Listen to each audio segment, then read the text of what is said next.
আসসালামু আলাইকুম, আদাব ডিয়ার লার্নার্স। আমরা আমাদের ফাইনাইট নন ফাইনাইট অর্থাৎ ভার্ব ইন ডিটেইলের পার্ট 2 ক্লাসে চলে এসেছি। তো আপনাদেরকে ওই যে বরাবরের মতো একই কথা বলবো, ভাই আপনারা আমার কথা ক্লিয়ারলি শুনতে পাচ্ছেন কিনা এবং ভিডিও ক্লিয়ারলি দেখতে পাচ্ছেন কিনা জাস্ট একটু কমেন্ট করতে হবে, দেন আমি আমাদের ক্লাসে চলে যাচ্ছি আর কি। তাহলে হ্যাঁ, আপনারা একটু কমেন্ট করেন, আমি নিজেও একটু চেক করি, আপনারাও একটু চেক করেন, আমিও সাথে সাথে একটু চেক করি। হ্যাঁ, আমি ক্লিয়ার দেখতে পাচ্ছি, আমি একদম ক্লিয়ার দেখতে পাচ্ছি এবং আমার শুনতেও কোনো প্রবলেম হচ্ছে না, একদম কারেক্টলি 100% একদম ক্লিয়ারলি শুনতে পাচ্ছি। আমি শুনতে পাচ্ছি যেহেতু আপনারাও ক্লিয়ার বলেছেন। দেন আমরা আমাদের ক্লাসে চলে যাচ্ছি। আজকের ক্লাসটা মারাত্মক ইম্পর্টেন্ট ক্লাস। আপনি এই যাবত যতগুলো ক্লাস করছেন এর মধ্যে মোস্ট ইম্পর্টেন্ট ক্লাসগুলোর মধ্যে অন্যতম মোস্ট ইম্পর্টেন্ট ক্লাস আপনি আজকে করতেছেন, মাথায় রাখবেন। হ্যাঁ, এবং দেখা গেছে আজকের ক্লাসটা সেরকম পর্যায়ের ইম্পর্টেন্ট, সো খুব মনোযোগ দিয়ে দেখবেন। আমি এর আগে আপনাদেরকে একটা ভিডিও আমি আপনাদেরকে ফাইনাইট এবং নন ফাইনাইট করিয়েছিলাম। আমি যখন ক্লজ করিয়েছি, ফ্রেজ করিয়েছি, আমি তখন আপনাদেরকে ফাইনাইট এবং নন ফাইনাইট দেখাইছি। আশা করি এরপরও প্রশ্ন করার প্রয়োজন নাই, তারপরও আমি একটু দেখিয়ে দিচ্ছি। দেখেন, টেন্স অনুসারে ভার্ব হচ্ছে গিয়ে দুই প্রকার। এক নাম্বার হচ্ছে ফাইনাইট ভার্ব বা সমাপিকা ক্রিয়া, এটা আমি আপনাদেরকে দেখিয়েছি। হ্যাঁ, আর দুই নাম্বার হচ্ছে নন ফাইনাইট অথবা অসমাপিকা অসমাপিকা ক্রিয়া। একটু খেয়াল করুন, ফাইনাইট ভার্ব কাকে বলে? আমরা বলেছিলাম যে ভার্ব দেখে টেন্স চেনা যায় তাকে ফাইনাইট ভার্ব বলে, অথবা টেন্স পরিবর্তনের সাথে সাথে যে ভার্বের রূপের পরিবর্তন হয় তাকে ফাইনাইট ভার্ব বলে। এবার নন ফাইনাইট ভার্বটা ঠিক এটার ভাইস ভার্সা, মানে উল্টা আর কি। যে ভার্ব দেখে টেন্স চেনা যায় না তাকে নন ফাইনাইট ভার্ব বলে, অথবা আপনি বলতে পারেন মানে এটার অথবা আর কি, মানে এই যে এটার বিপরীতটা আর কি। টেন্স পরিবর্তনের সাথে সাথে যে ভার্বের রূপের কোনো পরিবর্তন হয় না তাকে নন ফাইনাইট ভার্ব বলে। এবং আমি এখানে মজা করে বলেছিলাম যে টেন্স পরিবর্তন হওয়ার পরেও আপনি যতই ফেয়ার অ্যান্ড লাভলি লাগান না কেন, ভার্বের রূপের যখন কোনো পরিবর্তন হবে না তখন আমরা বলবো যে এই ভার্বটা হচ্ছে নন ফাইনাইট ভার্ব। তো আমি আপনাদেরকে উদাহরণ দিয়েছিলাম যেভাবে, সেভাবে আমি একটা উদাহরণ দেখাচ্ছি। যেমন দেখেন, তামান্না কলস মি টু ইট, তামান্না আমাকে খেতে ডাকে, present tense.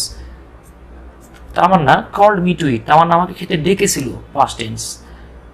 Tamanna will call me to eat, Tamanna আমাকে খেতে ডাকবে, ফিউচার টেন্স। এখানে দেখেন কলস দেখে প্রেজেন্ট টেন্স চেনা যাচ্ছে, কল দেখে পাস্ট টেন্স চেনা যাচ্ছে, উইল কল দেখে ফিউচার টেন্স চেনা যাচ্ছে। তার মানে যে ভার্ব দেখে টেন্স চেনা যায় সেটা ফাইনাইট ভার্ব। কিন্তু আমি যদি শুধু টুইট বলতাম, কখনোই আপনি টেন্স চিনতেন না। যে ভার্ব দেখে টেন্স চেনা যায় না সেটা কি? Non finite verb. আবার আমরা সেকেন্ড সংজ্ঞায় যদি আসি, টেন্স পরিবর্তনের সাথে সাথে ভার্বের রূপের পরিবর্তন হলে সেটা ফাইনাইট, না হলে নন ফাইনাইট। তো দেখেন, প্রেজেন্ট পাস্ট ফিউচারে গিয়ে টেন্স পরিবর্তনের সাথে সাথে কলসের রূপ পরিবর্তন হয়ে কল্ড এবং উইল কল হয়েছে, কিন্তু প্রেজেন্ট পাস্ট ফিউচারে এই টুইটের কোনো চেঞ্জ হয় না, তাই আমরা এটাকে নন ফাইনাইট বলেছি। এগুলো ফাইনাইট এবং নন ফাইনাইট ভার্বের সংজ্ঞা। তো আমরা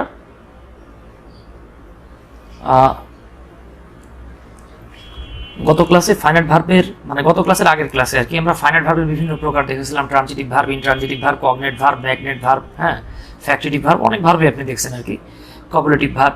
তো আজকে আমরা নন ফাইনাইট ভার্বের রূপ দেখবো। নন ফাইনাইট ভার্বকে আবার 3 ভাগে ভাগ করা যায়, ঠিক আছে? নন ফাইনাইট ভার্বকে 3 ভাগে ভাগ করা যায়। এক নাম্বার হচ্ছে জিরান্ড, 2 নম্বরে পার্টিসিপল, 3 নম্বরে আমরা যেটা পাবো সেটা হলো আপনার ইনফিনিটিভ। Gerund, participle, infinitive. তো জেরান্ড কাকে বলে দেখেন, মাথায় রাখবেন, খুব ইম্পর্টেন্ট একটা বিষয় আর কি। জেরান্ড হচ্ছে আইএনজি যুক্ত একটি ভার্ব যা কোনো সেন্টেন্সে নাউন হিসেবে বা নাউনের সমতুল্য হিসেবে কাজ করে। তাহলে আমরা বলতে পারি জেরান্ড মানেই হচ্ছে ভার্ব প্লাস আইএনজি যোগ। জেরান্ড মানেই হচ্ছে ভার্ব প্লাস আইএনজি যোগ, যেটা মূলত নাউনের কাজ করে। তাহলে আপনি বা আমি যখন ভার্বের সাথে আইএনজি যোগ করব, বা আইএনজি যোগ করা ভার্বটাকে আমরা যখন দেখতে পাবো যে সে নাউন হিসেবে কাজ করছে, আপনি বুঝে ফেলবেন this is nothing but gerund. এটা জেরান্ড ছাড়া কিছু না। এখন প্রশ্ন হচ্ছে, আমি তাহলে বুঝবো কিভাবে এটা জেরান্ড? আচ্ছা দেখেন, আমরা বলেছিলাম জেরান্ড মানে নাউন। তাহলে সোজা কথা, যে নাউন চিনে সে জেরান্ড চিনে, যে নাউন চিনে না সে জেরান্ডও চিনে না। তাহলে সোজা কথা, জেরান্ডের অবস্থান মানে হচ্ছে নাউনের অবস্থান। তাহলে নাউনের অবস্থান বা জেরান্ডের অবস্থান কোথায় ভাই? এটা কিন্তু আমরা সবাই জানি। রেদওয়ান ইসলাম রাতুল মনে হয় কেবল আসলো, আরে মাথায় রেখেন, এটা থেকে একটা কোশ্চেন ইনশাল্লাহ, বিসিএস এ একটা কোশ্চেন মিস হবে না, ইনশাল্লাহ মিস হবে না। চাকরির পরীক্ষাগুলো একটা কোশ্চেন মিস হবে না। ভার্সিটি অ্যাডমিশন আসতেও পারে, নাও আসতে পারে, বাট আসার সম্ভাবনা প্রকট। তো দেখেন, ভার্বের পূর্বে সাবজেক্ট হিসেবে আপনি যখন ভার্বের সাথে আইএনজি যোগ পাবেন, সাবজেক্ট হিসেবে পাবেন, বুঝে নেবেন সেটা নাউন। আর নাউন মানেই জেরান্ড, কারণ আমরা জানি যে subject plus verb plus object অথবা কমপ্লিমেন্ট। হ্যাঁ, তো আমরা জানি সাবজেক্ট মানে সেটা হয় নাউন হয়, আর না হলে প্রোনাউন হয়। অবজেক্ট মানে সেটা নাউন হয়, আর না হলে কি হয়? প্রোনাউন হয়। আর যেটা কমপ্লিমেন্ট সেটা নাউন হতে পারে, প্রোনাউন হতে পারে অথবা হতে পারে এটা অ্যাডজেক্টিভ। তাহলে সাবজেক্ট আর অবজেক্ট পজিশনে আইএনজি পেলে সেটাকে নাউন বলবেন আপনি। তার মানে কি সাবজেক্ট এবং অবজেক্ট পজিশনে আইএনজি যুক্ত ভার্বটাকে আমরা নাউন বলবো, মানে জিরান্ড বলবো। যেমন দেখেন আমরা এখানে বলেছি walking is a good exercise, হাঁটা হচ্ছে একটা ভালো এক্সারসাইজ। তাহলে এই যে দেখেন ইজ ভার্বের সাবজেক্ট হচ্ছে কি আমাদের এখানে ওয়াকিং, ওয়াকিংটা এখানে দেখেন ভার্বের পূর্বে সাবজেক্ট হিসেবে আমরা পেয়েছি। সাবজেক্ট মানেই সেটা নাউন, আর নাউন মানেই হলো আইএনজি যুক্ত ভার্বটা জিরান্ড। তো মজার ব্যাপার দেখেন ওয়াকিং ইন দ্য মর্নিং, এখানে আমি ইজ লিখি নাই, মাফ করবেন। হ্যাঁ, walking in the morning is a good exercise, সকালবেলায় হাঁটা একটা ভালো ব্যায়াম। তাহলে দেখেন এই যে ইজের আগে পুরোটাই কিন্তু আপনার সাবজেক্ট। এখন বলতে পারেন ভাই পুরোটাই তো সাবজেক্ট, তাহলে এটা কেন জিরান্ড বলবো? আচ্ছা দেখেন এটাকে জিরান্ড এই জন্যই বলবেন যে বাকি অংশটা বাদ দিলেও কিন্তু এটাই সাবজেক্ট হিসেবে থাকতেছে। ওয়াকিং ইজ গুড এক্সারসাইজ, আপনি কিন্তু কখনোই বলবেন না in the morning is good exercise. আপনি কি বলবেন সকালে ভালো ব্যায়াম? সকালে ভালো ব্যায়াম কি? আপনি বলবেন সকালে হাঁটা ভালো ব্যায়াম। তার মানে আমরা বুঝতেছি যে ওয়াকিংটা এখানে রুট ওয়ার্ড, বাকিটা সাপোর্টিং ওয়ার্ড। তাহলে সাপোর্টিং ওয়ার্ডকে আপনি কেন ধরবেন? সাবজেক্ট হিসেবে আপনি পাচ্ছেন ওয়াকিং, তার মানে এটা সাবজেক্ট যেহেতু তাই নাউন, আর নাউন যেহেতু সেহেতু এটা জিরান্ড। ওকে, আচ্ছা আমি এখানে আর বেশ কিছু উদাহরণ দিয়ে রেখেছি। যেমন দেখেন টিচিং ইজ মাই হবি, আমার একটা হবি হলো, আমার শখের একটা কাজ হচ্ছে পড়ানো। তাহলে দেখেন এই যে ইজ ভার্বের সাবজেক্ট হচ্ছে টিচিং, তাহলে এটা সাবজেক্ট বলতে পারেন অথবা এটাকে নাউন বলতে পারেন। আর যেহেতু নাউন সাবজেক্ট সেহেতু এটা জিরান্ড। আবার দেখেন টিচিং ইংলিশ ইজ মাই হবি, ইংরেজি পড়ানো আমার হবি। এখন আপনি বলতে পারেন ভাই এখানে তো ইংলিশ পর্যন্ত আছে, তাহলে আমি শুধু টিচিংটাকে কেন জিরান্ড ধরবো? আচ্ছা আমি কি বলতেছি যে ইংলিশ আমার হবি? ইংলিশ আমার হবি আবার এটা কেমন হলো? ইংলিশ শেখা, ইংলিশ শেখানো কোনটা হবি তা তো বুঝতেছি না। কিন্তু ইংলিশটা বাদ দিলেও আমি বলতে পারি যে টিচিং ইজ মাই হবি, মানে কি ইংলিশ আমার হবি না, ইংলিশ পড়ানোটা আমার হবি। তার মানে এই ভার্বের রুট ওয়ার্ডটা বা সাবজেক্টটা হচ্ছে এইটা, তাই আপনি এটাকে কি বলবেন? ডেফিনেটলি আপনি বলবেন যে টিচিংটা এখানে নাউন, আর noun means this is gerund. ইনশাল্লাহ আশা করি বুঝে ফেলেছেন। হ্যাঁ, এবার আমরা লাস্ট এক্সাম্পলে আসলাম। দেখেন teaching English to the rural students is, তার মানে এবার টিচিং থেকে শুরু করে স্টুডেন্টস পর্যন্ত বিশাল বড় একটা অংশ। আপনি বলতে পারেন ভাই পুরোটাই তো সাবজেক্ট, আমি কেন টিচিংকে ধরবো? তো একটু খেয়াল করেন, পুরো অংশটাকে বাদ দিয়ে আমি শুধু বলতে পারতাম টিচিং ইজ মাই হবি। হ্যাঁ, তার মানে এই এতটুকু হচ্ছে সাপোর্টিং ওয়ার্ড, এটা হচ্ছে সাপোর্টিং, এটা হেড ওয়ার্ড বা রুট ওয়ার্ড। তাহলে রুট হচ্ছে সাবজেক্ট, আর সাবজেক্ট মানে কি সেটা নাউন, আর নাউন মানে কি জিরান্ড। লাস্ট এক্সাম্পলে চলে আসছে। দেখেন working at a garments is a tough task, গার্মেন্টসে কাজ করা একটা কঠিন কাজ। তার মানে দেখেন আমি এটা বাদ দিলে কিন্তু এটা সাবজেক্ট হতে পারে না, অসম্ভব। অ্যাট এ গার্মেন্ট কখনোই সাবজেক্ট হতে পারে না। হ্যাঁ, তার মানে আমরা বুঝতে পারতেছি এটা সাবজেক্ট অথবা এটা হচ্ছে নাউন অথবা জিরান্ড। এরপরে দেখেন ভার্বের পরে অবজেক্ট হিসেবেও আমরা কি পেতে পারি ভাই? আমরা ভার্বের পরে অবজেক্ট হিসেবেও পেতে পারি জিরান্ডকে। যেমন তার আগে আমি একটু বলে নিই, আপনারা তো নিঃসন্দেহে ভার্ব চিনেন। ভার্ব কোনগুলোকে বলা হয়, ভার্ব অবজেক্ট নিঃসন্দেহে চিনেন। আমরা জানি ভার্বকে কাকে অথবা কি দ্বারা প্রশ্ন করলে প্রশ্নের উত্তরটা যদি ভার্বের পরে পাওয়া যায়, সামনে পাওয়া গেলে সাবজেক্ট হয়ে যাবে, আর ভার্বের পেছনে পাওয়া গেলে সেটা অবজেক্ট হবে। যেমন দেখেন, তাহলে আপনি সেটাকে যদি ভার্বের পরে অবজেক্ট হিসেবে পান সেটাকে জিরান্ড বলবেন। যেমন দেখেন হি লাইকস, সে ভালোবাসে বা পছন্দ করে। প্রশ্ন করেন তো কি পছন্দ করে? ওয়াকিং, হাঁটা পছন্দ করে বা হাঁটতে পছন্দ করে। তার মানে এটা একটা অবজেক্ট, আর অবজেক্ট মানেই সেটা নাউন, আর নাউন মানেই সেটা জিরান্ড। আবার দেখেন he likes walking in the morning, তার মানে দেখেন he likes in the morning আমরা বলতে পারবো না। আপনি বলতে পারেন ভাই পুরোটাই তো অবজেক্ট। হ্যাঁ, পুরোটা অবজেক্ট, কিন্তু এই অবজেক্টের রুট ওয়ার্ডটা তো ওয়াকিং, তাই আমরা এটাকে বলবো এটা মানে অবজেক্টের হেড ওয়ার্ড। পুরোটা অবশ্যই অবজেক্ট, হেড ওয়ার্ড হিসেবে আমরা এটাকে অবজেক্ট বা নাউন বা জিরান্ড বলবো। একইভাবে দেখেন শি লাভস টিচিং, আপনি বুঝতেই পারতেছেন কি পছন্দ করে? টিচিং পছন্দ করে বা ভালোবাসে, অবজেক্ট, অবজেক্ট মানেই নাউন, নাউন মানেই জিরান্ড। আবারও দেখেন D, she loves teaching English, সে ইংরেজি পড়াতে পছন্দ করে। এখানে কিন্তু শি লাভস ইংলিশ না, শি লাভস টিচিং ইংলিশ। তার মানে ইংলিশটা সাপোর্টিং ওয়ার্ড, তাহলে রুট ওয়ার্ড হিসেবে আমরা এটাকে ধরবো নাউন অথবা অবজেক্ট অথবা দিস ইজ কল্ড জিরান্ড। এটা কি হবে ভাই? জিরান্ড হবে। এবার আপনি যদি 3 নম্বরে চলে আসেন, ভার্বের পরে কমপ্লিমেন্ট হিসেবে। এখন আবার যদি বলেন যে ভাই কমপ্লিমেন্ট কি, আমি কিন্তু আপনাদেরকে দেখিয়েছিলাম ভার্বের আগেরটা আর পরেরটা একই জিনিস হলে সেটাকে আমরা কমপ্লিমেন্ট বা সাবজেক্ট কমপ্লিমেন্ট বলি। যেমন honey tasted sweet, honey taste sweet অথবা হানি টেস্টস সুইট, টেস্ট না, এটা উচ্চারণ হচ্ছে টেস্টস। হানি টেস্ট সুইট, তার মানে হানি মানে সুইট, সুইট মানে হানি। যখন ভার্বের আগেরটা পরেরটা ইকুয়াল হয়ে যায় তখন আমরা সেটাকে সাবজেক্ট কমপ্লিমেন্ট বলি। তো দেখেন মাই হবি ইজ টিচিং, আমার হবি মানে টিচিং, টিচিং মানেই আমার হবি। তার মানে আমরা বুঝতে পারতেছি এটা হলো একটা ডেফিনেটলি কমপ্লিমেন্ট, তাহলে আমরা এটাকে নাউন বলবো, নাউন মানে জিরান্ড বলবেন। আবার দেখেন হার প্রফেশন ইজ ডান্সিং, তার পেশাই হচ্ছে নাচা। তাহলে দেখেন নাচা মানেই তার পেশা, পেশা মানেই নাচা, তার মানে এটাও হলো একটা কমপ্লিমেন্ট। আর this is why complement will be gerund. আর দেখেন সিইং ইজ বিলিভিং, দেখা মানে বিশ্বাস করা, বিশ্বাস করা মানে দেখা। তার মানে একটা পরিপূরক, একটা পরিপূরক মানেই কমপ্লিমেন্ট, আর কমপ্লিমেন্ট মানেই definitely this is called noun. তাহলে আমরা এটাকে কি বলবো, নাউন বলবো বা জিরান্ড বলবো। তো এগুলো প্র্যাকটিস করতে হবে ভাই। আমি 3-4টা করে এক্সাম্পল দেখা দিচ্ছি, 2-3টা করে আর কি।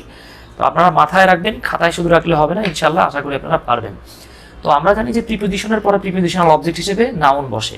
তো এখন আপনি যদি প্রিপোজিশনের পরে আইএনজি যুক্ত একটা ভার্ব পান, তাহলে সেটাকে নাউন বলা যাবে না, আপনি সেটাকে জিরান্ড বলবেন। অবশ্য জিরান্ড মানেই নাউন কিন্তু, হ্যাঁ নাউন বলতে পারবেন। Tina knows nothing about fishing, তাহলে দেখেন অ্যাবাউট কিন্তু এখানে একটা প্রিপোজিশন, তাহলে প্রিপোজিশনের পরে কি বসবে, নাউন বসবে। নাউন, আর যেহেতু আইএনজি যুক্ত ভার্বটা নাউনে কাজ করছে, সো আমরা এটাকে জি মানে জিরান্ড বলতেছি। হ্যাঁ ইনশাল্লাহ পারবেন, সমস্যা হবে না।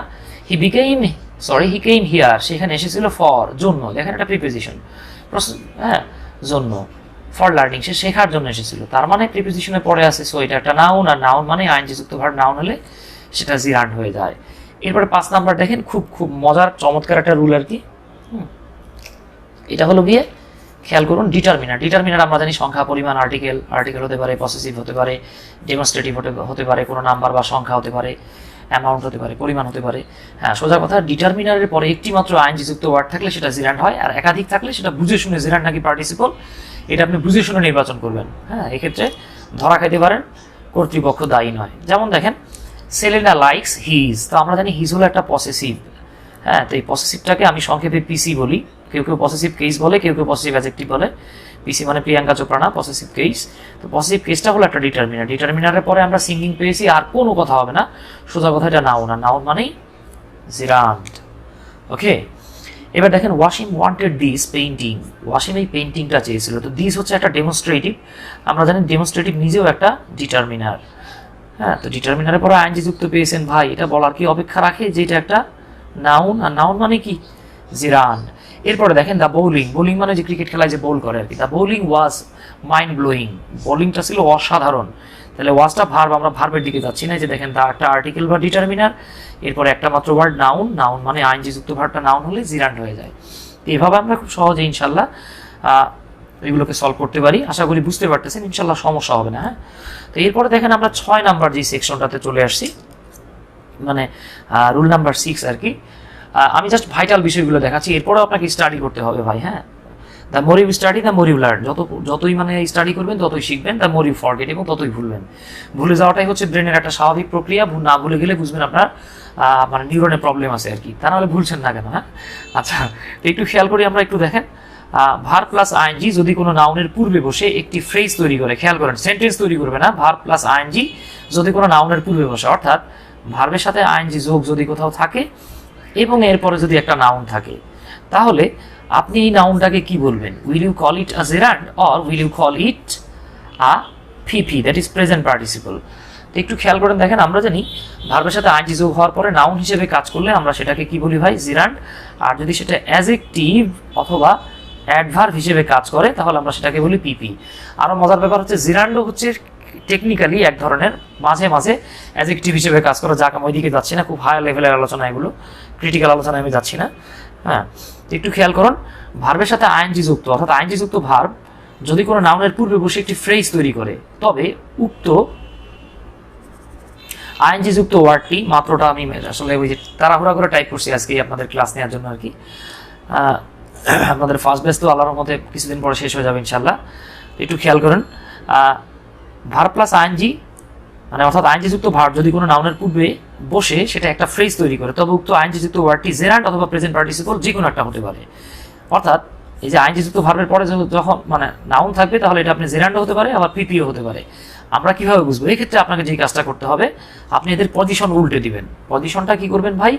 উল্টে দিবেন। হ্যাঁ পজিশনটা উল্টে দিলে কি হবে দেখেন, আপনি যেই কাজটা করবেন, আগে আনবেন নাউন, এরপরে আনবেন ভার্বের সাথে আইএনজি যোগ। অর্থাৎ আমরা এই পজিশনটাকে উল্টে দিচ্ছি, উল্টে দিয়ে মাঝখানে আপনি একবার লিখবেন ইজ, আবার ঠিক সিমিলারভাবে লিখবেন noun plus for plus ING যোগ। অর্থাৎ তাদের পজিশন আগে পরে করলাম এবং মাঝখানে ইজ লিখলাম এবং ফর লিখলাম। যদি ইজ লেখার পরে আমরা সামঞ্জস্যপূর্ণ অর্থপূর্ণ কোনো ফ্রেজ পেয়ে যাই, তাহলে এটা হবে পিপি মানে প্রেজেন্ট পার্টিসিপল। আর যদি ফর লেখার কারণে অর্থপূর্ণ ওয়ার্ড হয়, তাহলে এটা হবে জিরান্ড। হ্যাঁ আমি এটা এখানে লিখে রেখেছি, আমি সংক্ষেপে সুন্দর করে বলে দিলাম। এটা নিয়ে আমার ইউটিউবে ভিডিও দেওয়া আছে এবং আমার মানে সবচেয়ে বেশি দেখা ভিডিওগুলোর মধ্যে এটা অন্যতম একটা ভিডিও। হ্যাঁ, তো দেখেন এটাই বলা হচ্ছে যে noun plus for plus ING যোগ লিখলে ফ্রেজটি সামঞ্জস্যপূর্ণ অর্থ পাওয়া যায়। যদি এরকম যদি পাওয়া যায় তাহলে এটা হবে জেরান্ড, আর যদি ইজ লিখে অর্থ পাওয়া যায় তাহলে সেটা হবে পিপি। তো আমি এখানে দেখেন একটা ফ্রেজ লিখে রেখেছি, ফ্রেজটা হচ্ছে সুইমিং গার্ল। এখন দেখেন সুইমিং হচ্ছে আইএনজি যুক্ত একটা ভার্ব, গার্ল একটা নাউন। তাহলে আপনি এটাকে উল্টে দেন, এটা একটা ফ্রেজ, এটা কিন্তু সেন্টেন্স না। হ্যাঁ, তাহলে আপনি কি বলবেন? এখানে পুল লিখলাম কেন? এটা এখানে গার্ল লিখলাম কেন? এটা আসলে মাফ করুক আল্লাহ, বেশি তাড়াহুড়া করে টাইপ করছি ভাই, আমি আসলে এক্সট্রিমলি সরি। হ্যাঁ, এই মাঝে মাঝে এটা হয়ে যায়, অতিরিক্ত তাড়াহুড়া করে টাইপ করছি আজকে সারাদিনে। হ্যাঁ, সারাদিনে মানে সারাদিনে না, সকালের পরে কিছু মুখে দেওয়ার সময় পাইনি। দেখেন সুইমিং পুল, ধরে নেন সুইমিং একটা আইএনজি যুক্ত ভার্ব, আর পুল কি ভাই? একটা নাউন। এখন আপনি এটাকে কি বলবেন? জিরান্ড নাকি প্রেজেন্ট পার্টিসিপল? তাহলে ওই যে আমরা আগে লিখলাম পুল, পরে লিখলাম সুইমিং, তাহলে আপনি কি বলবেন? পুল ইজ সুইমিং। পুল কি জীবনে সাঁতার কাটে না, কিন্তু আমরা বলতে পারি পুল ফর সুইমিং, সাঁতারের জন্য পুকুর নাকি সাঁতার কাটিতেছে পুকুর। আমরা বুঝতে পারতেছি সাঁতারের জন্য পুকুর, তাহলে ফর দিয়ে যেহেতু রিপ্লেস করা যাচ্ছে সেহেতু এটা হলো জিরান্ড। কিন্তু পরের এক্সাম্পলে দেখেন সুইমিং গার্ল, আপনি কি জীবনে বলবেন আমি সাঁতার কাটতে যাচ্ছি, আমাকে একটা মেয়ে দাও রে, মেয়ে না হলে সাঁতার কাটবো কিরাম করে? মানুষ আপনাকে ঝাড়ু দিয়ে পিটাবে, শালা খাচ্চর, সাঁতার কাটতে যাচ্ছিস তুই, মেয়ে যাচ্ছিস, তোর তো চরিত্রে কিঞ্চিত সমস্যা ভাবছিলাম, তোর তো পুরোটাই সমস্যা। তাহলে দেখেন আপনি আসলে গার্ল ফর সুইমিং বলবেন না, আপনি কি বলবেন? Girl is swimming. এই যে ইজ দ্বারা রিপ্লেস করা যাচ্ছে সেহেতু এটা কি ফি, দ্যাট ইজ প্রেজেন্ট পার্টিসিপল। আবার দেখেন ফ্রাইং প্যান, প্যান মানে কড়াই, ভাজার কড়াই, তাহলে আপনি কি বলবেন? প্যান ইজ ফ্রাইং নাকি প্যান ফর ফ্রাইং? এই যে দেখেন প্যান ফর ফ্রাইং, তার মানে আমরা বুঝতে পারতেছি ভাই এটা হবে জিরান্ড। এক্সাম্পল ডিতে যদি যান, ফিশিং রড মানে মাছ ধরার বড়শি, তাহলে আপনি কি বলবেন? রড ইজ ফিশিং নাকি রড ফর ফিশিং? তাহলে এটা জিরান্ড। So this is G. Walking stick, আপনি বলুন তো স্টিক ইজ ওয়াকিং নাকি stick for walking? Stick for walking, হাঁটার জন্য যে লাঠি ব্যবহার করা হয়, তাহলে আমরা এটাকে বলবো জিরান্ড, এটা হলো নাউন। স্লিপিং পিল, এখন দেখেন তো আপনি কি বলবেন? পিল ইজ স্লিপিং নাকি পিল ফর স্লিপিং? ঘুমের জন্য পিল, ঘুমাচ্ছে পিল না। তাহলে দেখেন তো ফর হচ্ছে, এটাকে আপনি কি বলবেন? জিরান্ড। এবার দেখেন আমাদের দেশের অনেক রাইটার আছে, একজন নামি দামি রাইটার আছে যে নিজেই নিজেরে মানে সবসময় বলে যে সে বাংলাদেশের এক নাম্বার গ্রামারিয়ান। আমি নাম বলতেছি না আর কি, হ্যাঁ, আল্লাহ মাফ করুক, অহংকারী হলে সমস্যা আছে আর কি, আমি এখনো শিখতেছি, আপনাদের থেকেও শেখার আছে। তো একটু খেয়াল করেন, রোলিং স্টোন। তো রোলিং স্টোন মানে কি? মানে গড়িয়ে গড়িয়ে চলতেছে এরকম একটা পাথর, এরকম একটা আসলে প্রবাদ বাক্য রয়েছে, a rolling stone gathers no moss, একটা চলন্ত পাথরে শ্যাওলা জন্মায় না, অর্থাৎ চঞ্চলমতি ব্যক্তি জীবনে প্রতিষ্ঠা লাভ করতে পারে না। তাহলে আপনি কি বলবেন? স্টোন ফর রোলিং, গড়ানোর জন্য স্টোন নাকি একটা ধরনের গড়াচ্ছে এরকম একটা স্টোন? তাহলে স্টোন ইজ রোলিং, তাহলে নাউন, এটাকে আপনি বলবেন পি। ওকে, এখন এটা হচ্ছে প্রেজেন্ট পার্টিসিপল। এখন আপনাকে কেউ যদি প্রশ্ন করে ভাই এটা কি প্রেজেন্ট পার্টিসিপল বলবো নাকি অ্যাডজেক্টিভ বলবো? ভাই সোজা কথা, আপনাকে যদি প্রশ্ন করে যে রোলিংটা কি, তাহলে আপনি বলবেন পিপি, কারণ পিপি মানে যেমন ভার্বের পাস্ট পার্টিসিপল ফর্ম, তেমনি এটা অ্যাডজেক্টিভ। আর যদি বলে কোন পার্টস অফ স্পিচ, কি জিজ্ঞেস না করে যদি জিজ্ঞেস করে কোন পার্টস অফ স্পিচ, পিওএস মানে পার্টস অফ স্পিচ, তাহলে বলবেন অ্যাডজেক্টিভ। সোজা কথা, কোন পার্টস অফ স্পিচ জিজ্ঞেস করলে আমরা অ্যাডজেক্টিভ বলবো, আর কি জিজ্ঞেস করলে আমরা প্রেজেন্ট পার্টিসিপল বলবো। জিরান্ডের ক্ষেত্রেও তাই, জিরান্ডের ক্ষেত্রে আপনাকে যদি জিজ্ঞেস করে কি, তাহলে বলবেন আপনি জিরান্ড, আর যদি জিজ্ঞেস করে কোন পার্টস অফ স্পিচ, তাহলে বলবেন নাউন। ওকে, তবে এইখানে একটা বিষয় আছে আর কি, যেমন উইনিং টিম। এখন আপনি কি বলবেন? টিম ইজ উইনিং, মানে টিম কি একটা না জিততেই আছে? না, টিম তো হারতেও পারে। আবার আপনি কি বলবেন? টিম ফর উইনিং, মানুষ কি শুধু জিতার জন্য টিম বানায় নাকি খেলার জন্য টিম বানায়? দেখেন অনেক সময় এরকম হবে যে team is winning, team for winning কোনোটা দিয়ে মিলতেছে না। এটাই আমরা বলেছি দেখেন এখানে যে উইনিং টিম, এই ফ্রেজটির ক্ষেত্রে টিম ইজ উইনিং বা টিম, এখানে একটা ফর লেখা উচিত ছিল, আবারও মানে এক্সট্রিমলি সরি, এত সরি আসলে আপনারা মনে হয় বিরক্ত হচ্ছেন, ক্ষমা করবেন ভাই। একটু খেয়াল করুন। রিফাত রহমান বলতেছেন স্যার, মানে কমেন্ট করছেন আর কি, স্যার ব্যাচ শেষ হয়ে গেলে ক্লাসগুলোকে ডিলিট করে দিবেন? ক্লাসগুলো 1 মাস থাকবে ভাই, 1 মাস পরে আমি ডিলিট করে দেবো, ঠিক আছে? বাট আপনাদের গ্রুপটা থাকবে, কারণ আমি এই গ্রুপে মাঝে মাঝে নতুন নতুন কোনো টপিক বের করলে আমি সেই টপিকগুলো নিয়ে আপনাদের সাথে ডিসকাস করবো, আপনাদের মাঝে মাঝে এক্সাম নেব, এবং আমার নতুন নতুন বেশ কয়েকটা বই বের হবে। ফার্স্টটা বের হয়ে গেলে ইনশাল্লাহ আমি 3-4টা বই লেখার ইচ্ছা আছে, এগুলো আপনাদেরকে দিয়ে প্রুভ করাবো ইনশাল্লাহ। হ্যাঁ, 8-10 পৃষ্ঠা করে দিয়ে দেবো, প্রুভ করে দিবেন। মাঝে মাঝে কারো প্রবলেম থাকলে আমি গ্রুপটা এখন মানে শুধু আমি নিজে পোস্ট করতে পারতেছি, আমাদের ক্লাসটা মানে আপনাদের কোর্সটা শেষ হয়ে গেলে আপনারাও পোস্ট করতে পারবেন, এরকম গ্রুপ বানাই দেবো আর কি। তো সেক্ষেত্রে আপনারা পোস্ট করবেন, কোনো প্রবলেম থাকলে আমি সেটা সলভ করে দেওয়ার চেষ্টা করবো ইনশাল্লাহ। হ্যাঁ, আপনাদের মধ্যে 2-1জনকে অ্যাডমিনও বানাই দিব, যারা অ্যাক্টিভ তারা ওটা সলভ করতে পারবেন।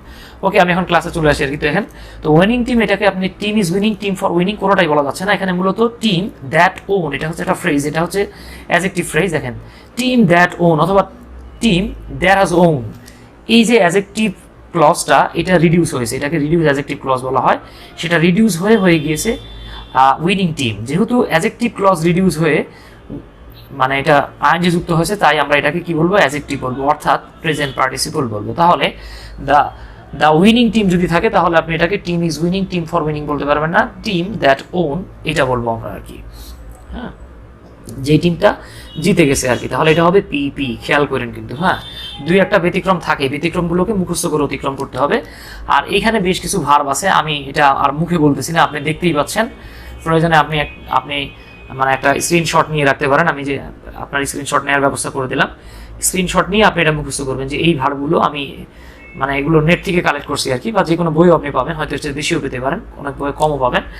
এই ভার্বগুলোর পরে আর একটা ভার্ব থাকলেই সাধারণত আপনি আইএনজি যোগ করবেন, অর্থাৎ জেরান্ড হবে। তো আমি এক্সাম্পল কয়েকটা দিয়ে রেখেছি, আপনি দেখলে বুঝতে পারবেন ইনশাআল্লাহ, সমস্যা হওয়ার কথা না, দেখলে বুঝবেন। যেমন আই অ্যাভয়েড, অ্যাভয়েড একটা ভার্ব, যার পরে ভার্ব থাকলে আইএনজি যোগ হয়। মিসড একটা ভার্ব, যার পরে ভার্ব থাকলে জিরান্ড হয়। ফিনিশড ভার্বের পরে জিরান্ড হয়। সরি, এটা এক্সট্রা চলে আসছে আর কি। যেমন আই অ্যাভয়েড রিডিং কমেডি, এই যে অ্যাভয়েডের পরে জিরান্ড হয়ে গেছে।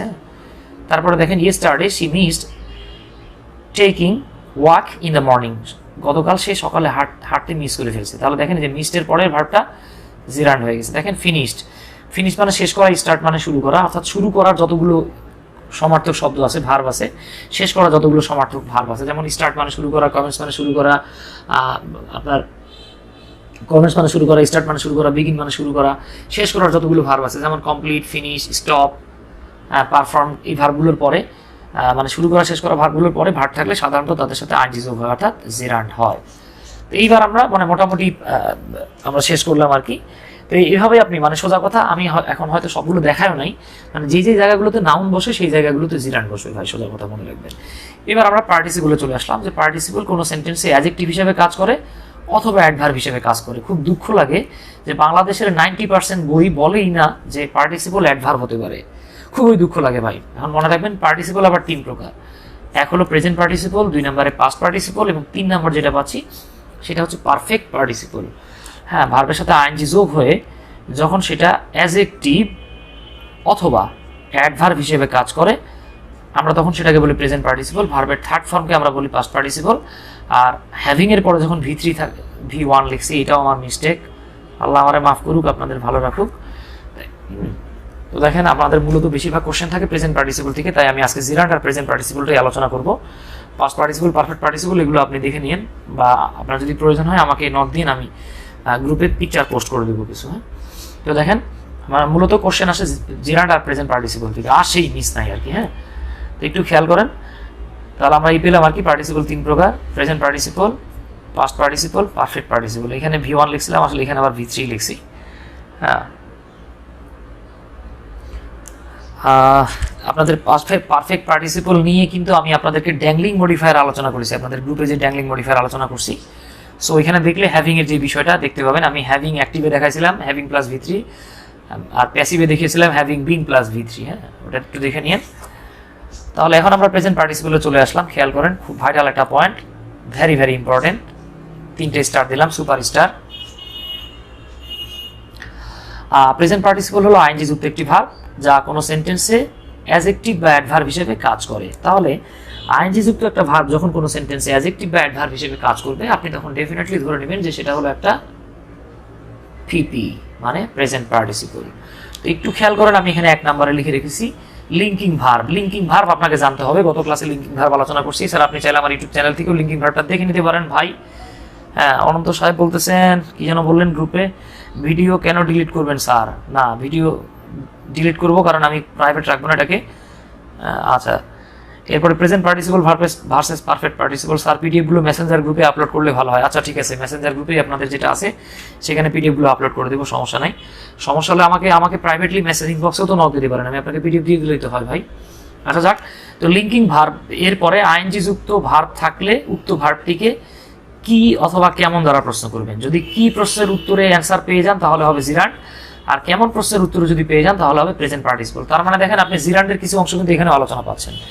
তাহলে আমি আবারও বলি, দেখেন লিঙ্কিং ভার্ব তো আপনারা জানেন যে ভার্বের আগের অংশ এবং পরের অংশকে একত্রে যুক্ত করলে যদি একই জিনিসকে বোঝানোর জন্য মাঝখানে যে ভার্বটা বসে, অর্থাৎ ভার্বের আগের অংশ এবং পরের অংশ যদি একই ব্যক্তি, বস্তু বা কোনো কিছুকে বোঝায় তাহলে সেটাকে বলা হয় লিঙ্কিং ভার্ব। যেমন দেখেন মাই হবি ইজ সুইমিং, সুইমিং মানে আমার হবি, আমার হবি মানে সুইমিং, তাই এটা হলো একটা এলভি মানে লিঙ্কিং ভার্ব বা কপুলেটিভ ভার্ব বা কপুলা।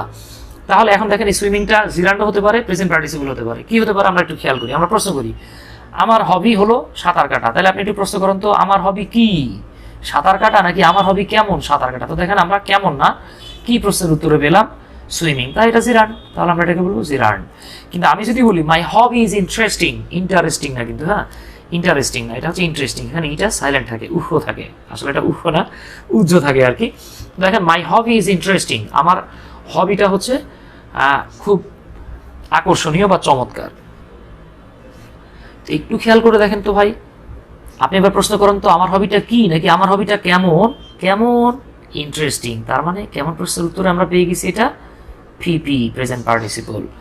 আবার দেখেন হিজ প্রফেশন ইজ টিচিং, তার পেশা হলো শিক্ষকতা। এখন প্রশ্ন করেন তো তার পেশা কি, শিক্ষকতা নাকি তার পেশা কেমন শিক্ষকতা, এটা কি হবে আর কি। কি প্রশ্নের উত্তর আমরা পাচ্ছি টিচিং, তাই আমরা এটাকে বলবো জিরান্ড। তো আশা করি কি এবং কেমন দিয়ে প্রশ্ন করে দেখেন, প্রফেশন মানে টিচিং, টিচিং মানে প্রফেশন, হবি মানে ইন্টারেস্টিং, ইন্টারেস্টিং মানে হবি। লিঙ্কিং ভার্ব থাকলেই যে দেখেন এটাও একটা লিঙ্কিং ভার্ব, এটাও একটা লিঙ্কিং ভার্ব। তো লিঙ্কিং ভার্ব নিয়েও বাংলাদেশের অনেক বই ভুল ধারণা দেওয়া আছে, যেটা আমি আমার গত ক্লাসে আপনাদের সাথে আলোচনা করেছি এবং এবং এবং দেখেন আমি কিন্তু আমার ইউটিউব চ্যানেলেও দিয়ে রাখছি, দেখলেও বুঝতে পারবেন, বা আমার আপনাদের গ্রুপ থেকে ভিডিওগুলো দেখলেও বুঝতে পারবেন ইনশাল্লাহ। হ্যাঁ, তো এইবার দেখেন ভাই প্রেজেন্ট পার্টিসিপলের সেকেন্ড যে ব্যবহার, মানে এটা একদম টিএম, টানা মুখস্থ, ঠাড়া মুখস্থ, মাথায় রাখবেন যে কন্টিনিউয়াস টেন্সে আইনজি যুক্ত যে মেইন ভার্বটা থাকবে, হ্যাঁ সেই মেইন ভার্বটি, এখানে একটা টি লেখা উচিত ছিল, শালা কি কাম যে করলাম দাদা। দেখেন আইনজি যুক্ত যে মেইন ভার্বটা থাকবে সেটা কোনো কথা নাই, সেটা পিপি হবে, কারণ এটা একটা চলমান অবস্থা বোঝায়, রানিং অবস্থা বোঝায়। আর আমরা জানি দোষ গুণ অবস্থা সংখ্যা পরিমাণকে অ্যাডজেক্টিভ বলা হয়, আর আইনজি যুক্ত ভার্ব অ্যাডজেক্টিভ মানেই পিপি। যেমন দেখেন হি সুইমিং নাও, সে এখন সাঁতার কাটতেছে, কন্টিনিউয়াস টেন্স, কোনো কথা হবে না, এটা হচ্ছে পিপি। তারপরে দেখেন it has been raining since 3 days, 3 দিন থেকে বৃষ্টি হচ্ছে, প্রেজেন্ট পারফেক্ট কন্টিনিউয়াস টেন্স, কোনো কথা হবে না, পিপি। আবার দেখেন she is teaching us mathematics, সে আমাদেরকে ম্যাথমেটিক্স শেখাচ্ছে, দেখেন প্রেজেন্ট কন্টিনিউয়াস টেন্স, কোনো কথা হবে না, পিপি। আচ্ছা এইবার খুব খুব মজার একটা বিষয় দেখেন, এটা অনেক ইম্পর্টেন্ট। সাধারণত একই সাবজেক্ট যদি পর পর দুটো কাজ সম্পন্ন করে, সেক্ষেত্রে খেয়াল করেন একটাই সাবজেক্ট পর পর দুইটা কাজ করবে, যেই কাজটা আগে হবে মানে পূর্বে হবে সেটা পিপি হবে, পরেরটা যে কোনো কিছু হতে পারে, হ্যাঁ সেটাকে আমরা প্রেজেন্ট পার্টিসিপল হিসেবে ব্যবহার করি বা প্রেজেন্ট পার্টিসিপল বলে থাকি। যেমন দেখেন seeing me on the street, রাস্তায় আমাকে দেখে, হি কেম টু গ্রিট মি, সে আমাকে সাথে কুশল বিনিময় করতে আসলো। তার মানে দেখেন এখানে দুটো ঘটনা ঘটছে, সে আমাকে রাস্তায় দেখেছিল, সে আমার সাথে কুশল বিনিময় করতে এসেছিল, এবং দেখেন এই সে এবং এই সে, অর্থাৎ একটাই সাবজেক্ট পরপর দুটো কাজ করছে, প্রথমে সে দেখছে, পরে সে গ্রিট করতে আসছে। তাহলে এই যে প্রথমটা যেহেতু আইনজি যোগ হয়েছে, তাই আমরা এটাকে বলবো পিপি। তবে আপনি যদি এইভাবে একটা প্রিপোজিশন সামনে লিখতেন যে আফটার সিইং, তখন কিন্তু আবার প্রিপোজিশনের পরে জিরান্ড হয়ে যেত। প্রিপোজিশনের পরে থাকলে কি হবে, জিরান্ড হবে, আমরা প্রিপোজিশন দিয়ে লিখবো না। তাহলে এই হলো ঘটনা যে একটা সাবজেক্ট পরপর দুটো কাজ করবে, যে কাজটা আগে হবে তার সাথে আইনজি যদি যোগ করি আমরা, তাহলে সেটা পিপি বা প্রেজেন্ট পার্টিসিপল হয়ে যাবে ভাই। হ্যাঁ, তো একটু মাথায় রাখতে হবে ভাই। নাহিয়ান সাহেব বলতেছেন, এমডি নাহিয়ান, স্যার এ সেন্টেন্সে কন্টিনিউয়াসও ধরতে পারি। হ্যাঁ স্যার এ সেন্টেন্সে কন্টিনিউয়াসও ধরতে পারি। আচ্ছা কোন সেন্টেন্সে আপনি কন্টিনিউয়াস ধরলেন ভাই? ওই যে মাই হবি সুইমিং, না আপনি কন্টিনিউয়াস ধরবেন কেন? এখানে কন্টিনিউয়াস না তো, আপনি কি বললেন, এটা কন্টিনিউয়াস টেন্স, ওটা কখনোই না। হ্যাঁ ওটা কমপ্লিমেন্ট আছে, কন্টিনিউয়াস টেন্সে কি কমপ্লিমেন্ট থাকে? হ্যাঁ কমপ্লিমেন্ট থাকলে তো সেটা ভার্বের পরে থাকবে ভাই। হ্যাঁ আচ্ছা, তো এবার একটু খেয়াল করেন, মোর এক্সাম্পলস এখানে দেওয়া আছে। Taking 5 wickets in the first match, Mustafizur Rahman grabbed attention during India's tour of Bangladesh in June 2015। দেখেন তাহলে 5 উইকেট নিয়ে মুস্তাফিজ বাংলাদেশ ইন্ডিয়া যখন জুন মাসের 2015 সালে এসেছিল খেলতে, তখন বিশ্ববাসীর দৃষ্টি আকর্ষণ করে। তার মানে সে 5 উইকেট নেয়, টেক করে, এবং পরে সে কি করে, গ্র্যাব অ্যাটেনশন, দৃষ্টি আকর্ষণ করে বা দৃষ্টি কেড়ে নেয়, ছিনিয়ে নেয়। তার মানে আগের কাজটা হচ্ছে টেকিং 5 উইকেট, যেহেতু এটা আগে কাজ হচ্ছে তাই আমরা এটাকে পিপি বলবো। এখন দেখেন আমরা কিন্তু এখানে একটা প্রিপোজিশন বলতে পারতাম বাই টেকিং 5 উইকেটস, বাই একটা প্রিপোজিশন, যদি প্রিপোজিশনের পরে বাই টেকিং থাকতো তখন আবার আপনি এটাকে জিরান বলতেন, বাট আমরা জিরান ব্যবহার এখানে করছি না। একইভাবে দেখেন সেলিং ডিনামাইটস, আমরা বলতে পারতাম ইনভেন্টিং ডিনামাইটস বা dynamites. Alfred Bernhard Nobel earned huge amount of money. দেখেন ডাইনামাইট আবিষ্কার করে বা ডাইনামাইট বিক্রি করে আলফ্রেড বার্নার্ড নোবেল অনেক টাকা পয়সা অর্জন করলো। তার মানে সে আগে ডাইনামাইট সেল করছে, পরে উপার্জন করছে। তাহলে যেই কাজটা আগে হবে সেটা কি হবে দাদা?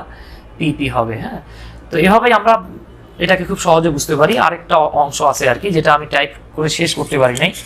আগে বললাম যে ভাই আজকে মানে আমি সকালের পর থেকে খাওয়ারও সময় পাইনি আর কি। হ্যাঁ, তো এই আর কি, আমি ধরে নিচ্ছি আল্লাহর রহমতে আপনারা বুঝে ফেলেছেন আর কি। আমি আপনাদেরকে আরেকটা জায়গা দেখাই দিচ্ছি। দেখেন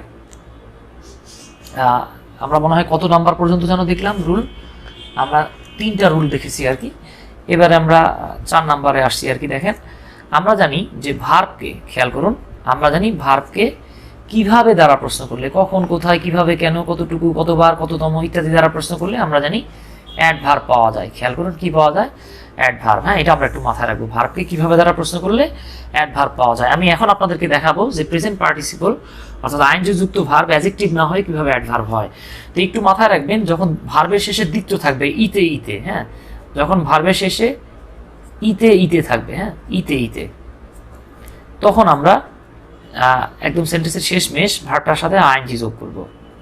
বাংলায় ইতে ইতে থাকবে, যেমন খেলতে কাঁদতে কাঁদতে বা কাঁদিতে কাঁদিতে। হ্যাঁ, আমি কাঁদিতে কাঁদিতে লিখলাম, কাঁদিতে কাঁদিতে বা কাঁদতে কাঁদতে। দেখেন তাহলে আপনি কি বলবেন? জাস্ট আইএনজি যোগ করবেন, কি হবে? ক্রাইং। আপনি যদি বলেন হাসতে হাসতে বা হাসিতে হাসিতে, এবার হাসতে হাসতে লিখলাম, হাসতে হাসতে, তাহলে আপনি কি বলবেন ভাই? স্মাইলিং। আবার দেখেন আমি যদি বলি পড়তে পড়তে, পড়তে পড়তে, দেখেন, বা পড়িতে পড়িতে, তাহলে আমরা কি বলবো? রিডিং। হ্যাঁ, তো একটু খেয়াল করেন, এখন আমি এক্সাম্পল দিচ্ছি, আপনি দেখলেই বুঝতে পারবেন। হ্যাঁ, মাথায় রাখবেন কিন্তু ভার্বকে কিভাবে দ্বারা প্রশ্ন করলে আমরা অ্যাডভার্ব পাই। ধরে নেন আমি বললাম she came here, সে এখানে এসেছিল। দেখেন সেন্টেন্সটা এখানে শেষ হতে পারতাম, ফুল স্টপ দিয়ে দিলাম। এখন এটা একটা ভার্ব, আপনি যদি প্রশ্ন করেন যে ভাই সে এসেছিল, কিভাবে এসেছিল? আমি এবার বললাম she came here dancing, সে এখানে নাচতে নাচতে এসেছিল। তার মানে এটা দেখেন কিভাবে প্রশ্নের উত্তরে, সো এটা একটা অ্যাডভার্ব, আর যেহেতু এটা অ্যাডভার্ব সেহেতু এটা জিরার না, এটা হচ্ছে পিপি।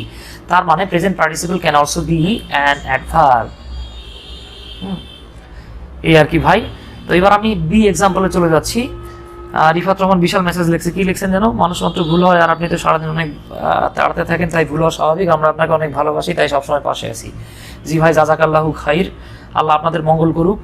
আমার জন্য দোয়া করবেন, আমি যেন আপনাদের জন্য মানে ভালো সার্ভিস দিতে পারি আর কি। হ্যাঁ, আর যাতে অহংকার মনের ভিতরে না আসে আর কি। আমরা প্রতিদিনই শিখি ভাই। হ্যাঁ, বিশ্বজোড়া পাঠশালা মোর সবার আমি ছাত্র। হ্যাঁ, অসাধারণ একটা কবিতা, আশা করি আপনারা পড়ছেন। তো দেখেন, ধরে নেন আমরা এবার নাহিয়ান ভাইরে বললাম, হ্যাঁ, যে নাহিয়ান খুব খুব মানে কঠোর একটা লোক। নাহিয়ান সাহেবকে নিয়ে বলতেছি, ভাই নাহিয়ান ভাই রাগ করা যাবে না।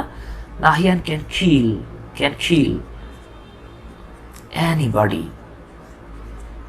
নাহিয়ান যে কাউকে খুন করতে পারে। হ্যাঁ, তো এইটা আমি এখানে বাক্য শেষ করে দিতে পারতাম। এইবার ধরে নেন রিফাত রহমান জিজ্ঞেস করতেছে, ভাই কোন কি নাহিয়ান এত বড় খাটাস টাইপের মানুষ, এত বড় এত খারাপ মানুষ, ও মানুষকে খুন করতে পারে, কোন কি ভাই? তা সে কিভাবে খুন করতে পারে? আমি বললাম কিভাবে আবার ভাই, এটা তো আরো ডেঞ্জারাস অবস্থা। Nahiyan can kill anybody smiling, Nahiyan হাসতে হাসতে মানুষকে খুন করে ফেলতে পারে। এই যে স্মাইলিংটা কিভাবে প্রশ্নের উত্তরে, সেহেতু এটা একটা অ্যাডভার্ব, আর তাই আপনি এটাকে কি বলবেন? পিপি বা প্রেজেন্ট পার্টিসিপল বলবেন। তো আশা করি ইনশাআল্লাহ আল্লাহর রহমতে আপনি আজকের ক্লাসটা বুঝে ফেলছেন ভাই। হ্যাঁ, তো এরপরে আসলে অনেক কিছুই থাকে যেগুলো আপনাকে মানে বুঝে শুনে ওইভাবে কাভার করতে হবে আর কি। হ্যাঁ, তো আবার ইনশাআল্লাহ আল্লাহ যদি সব কিছু ঠিকঠাক রাখে, করোনার সমস্যা না থাকলে অলরেডি বই বের হয়ে যাইতো। আমি বইয়ের কাজ করতেছি প্রায় একদম শেষের দিকে। ইনশাআল্লাহ আল্লাহ যদি আমরা সুস্থ রাখে এবং কাজ করতে যদি পারি আর কি, কোনো প্রকার সমস্যা না হলে ইনশাআল্লাহ আপনারা সামনের মাসের শেষ সপ্তাহে আমার বই পাচ্ছেন। ওইখানে আরও আরও বেশি বেশি তথ্য দিব, চেষ্টা করবো যাতে কোনো তথ্য বাদ না যায়। ঠিক আছে ভাই, ইম্পর্টেন্ট তথ্যগুলো রেড কালে দিয়ে দেবো, রঙিন বই করার ইচ্ছা আছে আর কি। তো এই পর্যন্ত ভালো থাকবেন ভাই, সুস্থ থাকবেন, আর আপনাদের গ্রুপে আমি গুগল ফর্মে ইনশাল্লাহ আগামীকালকে এক্সাম নেব। ওকে, আসসালামু আলাইকুম, আদাব, আল্লাহ হাফেজ।